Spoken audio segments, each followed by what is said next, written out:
lead today, we have new information about the deadly attack in Niger that left 4 American service members dead, and also information about how the men tried to fight for their lives. Military officials say while the soldiers were under attack, the team split into 2, some on foot, attempting to mount a counterattack. Joining me now is CNN Chief National Security Correspondent Jim Sciutto, and also CNN Senior International Correspondent Arwa Damon. Jim, first to your new reporting, what can you tell us about what happened once the men split up?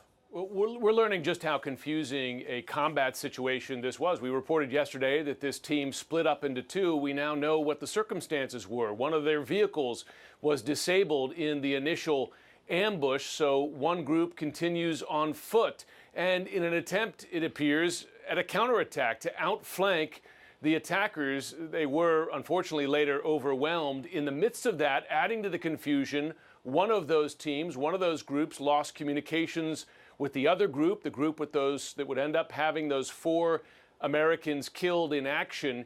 And yet, in the midst of that, these American fighters managed to kill some 20 ISIS-affiliated fighters in this attack. It may help explain another thing, Jake. In the initial after reports of this attack, the White House was first told that there were 4 missing American soldiers. Later, the military updated that to 1 missing as they found those 3 KIA, those 3 killed in action. But a confusing firefight, team split up, one continuing on foot, attempting a counterattack, but unfortunately overwhelmed in that ambush. Jake. And Arwa, you spoke with a soldier who was one of the first on the scene after the ambush. What did he see?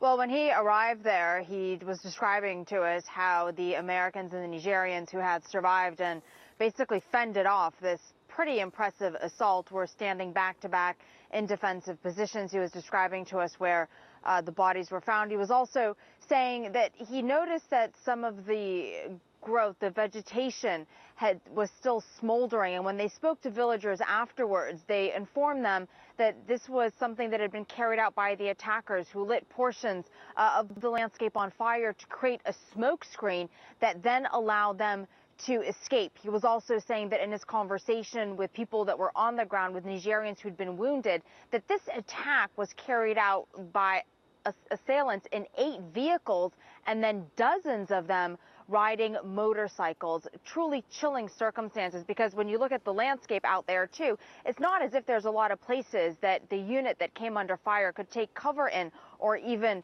try to fortify themselves behind. All right, Arwa Damon and Jim Sciutto, thank you so much. I want to bring in